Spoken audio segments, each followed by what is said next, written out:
Hello friends, welcome back to my channel. आज फिर मैं आपके लिए लेकर के आ गई हूँ एक छोटा सा पैराग्राफ, जिससे हम बहुत सारे वर्ड मीनिंग सीखेंगे, अपनी इंग्लिश को थोड़ा सा इम्प्रूव करेंगे। क्योंकि ये जो वर्ड मीनिंग होते हैं, जितना हम इनको प्रैक्टिस करते रहेंगे तो हमारी इंग्लिश भी इम्प्रूव होगी, हमारी वोकेबलरी भी इम्प्रूव होगी। मेरी इसी तरीके से हो रही है और मुझे आप लोगों का फीडबैक मिल रहा है कि आप लोगों को भी थोड़ी सी हेल्प हो रही है। तो जो हमारा आज का पैराग्राफ है वो है रिफ्लेक्शन। बहुत ही अच्छा है, छोटी सी स्टोरी टाइप है। सो स्टार्ट करते हैं। इसमें कोई बाउंडेशन नहीं है कि आपको कोई ही एक ही टेंस सीखने के लिए मिलेगा। देखिए, इसमें बहुत सारे सेंटेंसेस हमें मिल जाएंगे इजीली। इसमें हमें पास्ट टेंस भी मिल जाएगा, फ्यूचर भी मिल जाएगा और हमें प्रेजेंट टेंस भी मिल जाएगा। तो शुरू करते हैं। वन डे, एक दिन, a little boy was playing football near a well.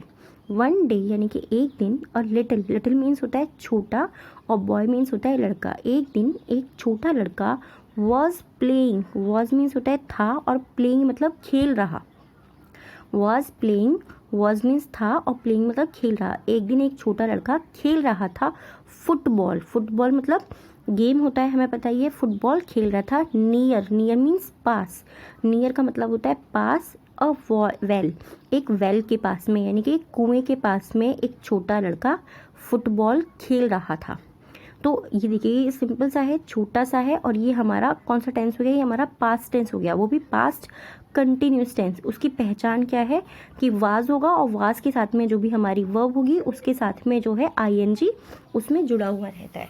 So one day a little boy was playing football near a well. एक दिन एक छोटा लड़का फुटबॉल खेल रहा था कुएं के पास। ठीक है।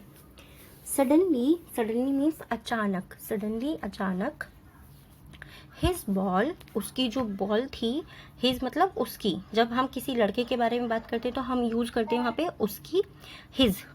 और अगर हम किसी लड़की के बारे में बात करते हैं तो हम बोलते हैं हर। ठीक है।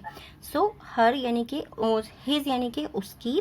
सडनली, उस अचानक, हिज बॉल, उसकी जो बॉल थी, उसकी जो गेंद थी, fail into the well. Fail means गिर गई।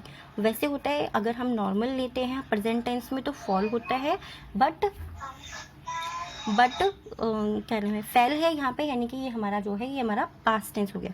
Fail into the well, well यानी कि कुएं में। अचानक जो उसकी बॉल थी वो कुएं में गिर गई। Okay, fail into the well, कुएं में गिर गई। द बॉय, जो लड़का था, the boy begin, begin means होता है शुरू करना। वैसे होता है बिगिन, BIGN, बिगिन। ठीक है, बट यहाँ पे है बिगिन, यानी कि ये सेकेंड फॉर्म है हमारे वर्ब की। सो जो लड़का था उसने रोना शुरू कर दिया। The boy begin to weep, और जो लड़का था उसने रोना शुरू कर दिया। वीप मीन्स होता है रोना, और क्राई मीन्स भी होता है रोना। सो हम कोई ज़्यादा कंफ्यूज होने की ज़रूरत नहीं है। इंग्लिश में एक ही शब्द को जो है हम, जो हमारा हिंदी में होता है उसके बहुत सारी मीनिंग होते हैं। जैसे हैप्पी का मैंने एक देखा था, को आप हैप्पी बोल सकते हो, प्लेजर भी बोल सकते हो, ग्लैड भी बोल सकते हो। इसी तरीके से रोने का सिर्फ एक नहीं है, बीप भी है। तो कन्फ्यूज़न थोड़ा सा होता है इंग्लिश सीखने के टाइम पे, बट हम जितना इसको सीखते रहेंगे, प्रैक्टिस करते रहेंगे, हमें आ जाएगी, कोई प्रॉब्लम नहीं होगी। और धीरे धीरे ही सीखेंगे तो इजीली आ जाएगी। So the boy begin to weep, जो लड़का था उसने रोना शुरू कर दिया। Hearing, hearing his wailing, hearing मतलब सुनकर या सुनकर, हिज मतलब उसकी, वेलिंग मीन्स रोना, उसका रोना सुनकर, his mother come over there. Hearing his wailing, उसका जो रोना था उसको सुनकर, हिज मदर, उसकी मम्मी, कम मतलब आ गई, केम मतलब सॉरी केम है यहाँ पे, कम नहीं है, केम है, ये सेकंड फॉर्म है कम की। सो ये भी हमारा पास्ट टेंस हो गया। His mother came over there, उसकी जो मम्मी थी वो वहाँ पर आ गई। बोथ यानी कि दोनों, of them climbed up the, both मतलब दोनों, ऑफ देम वो जो दोनों थे, मम्मी और जो बेटा था, सॉरी जो लिटिल बॉय था, क्लाइम्ड, क्लाइम्ड मीन्स होता है चढ़ना। जब हम किसी चीज़ के ऊपर चढ़ते हैं तो हम वहाँ पे यूज़ करते हैं क्लाइम्ब, बट यहाँ पे क्लाइम्ड है यानी कि वो चढ़ गई थी। ये पास्ट टेंस के अंदर हो गया। देम अप द, अप मतलब ऊपर, द अप मीन्स ऊपर। सो जो मम्मी और बेटे थे वो दोनों चढ़ गए अप द, यानी कि क्लाइंब मतलब चढ़ गए, अप मतलब ऊपर, the platform, platform, platform means होता है चबूतरा, मतलब कोई भी एक चीज़ जो सरफेस से बना हुआ होता है थोड़ी सी ऊंची सी जगह पर, उसको हम चबूतरा बोलते हैं। तो जो मम्मी और बेटे थे वो चढ़ गए चबूतरे के ऊपर ऑफ द वेल, जो कि वेल के पास में बना हुआ था, जो कुआं था, कुएं के चारों तरफ जो चबूतरा बना हुआ था उसके ऊपर मम्मी और बेटे दोनों चढ़ गए। He began to peep into the well.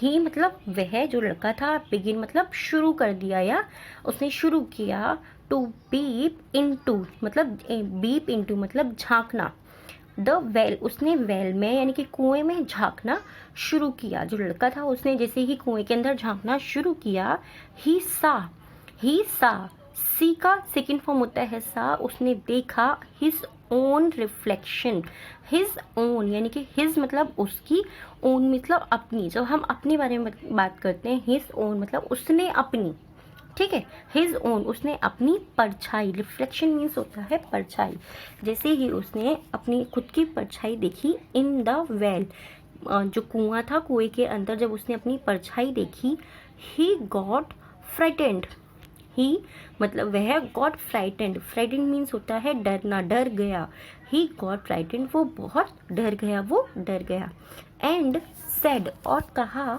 Dear mother, and said मतलब से मतलब कहना होता है, और जब हम कह चुके हैं किसी चीज़ को, हमने जब पहले कहा था तो हम वहाँ पे यूज़ करते हैं सेड, ही एंड सेड, और उसने कहा डियर मदर प्यारे मम्मी, there is a thief, there मतलब यहाँ, इज़ मतलब है, ये हमारा क्या हो गया, ये हमारा प्रेजेंट टेंस हो गया, इज़ यूज़ हो रहा है यहाँ पे, यानी कि मम्मी यहाँ पर एक थीफ है, इन द वेल इस कुएं में एक थीफ है, एक चोर है, थीफ मीन्स होता है चोर, in the well, his mother smiled, his मतलब उसकी, और मदर मीन्स मम्मी, स्माइल मतलब हंसी, उसकी जो मम्मी थी वो हंसी, एंड सेड और उन्होंने कहा, his mother smile and said उसकी जो मम्मी थी वो हंसी, एंड सेड उन्होंने कहा, डियर सन प्यारे बेटे, the thief is not alone, जो चोर है is not alone, alone means क्या होता है अकेला,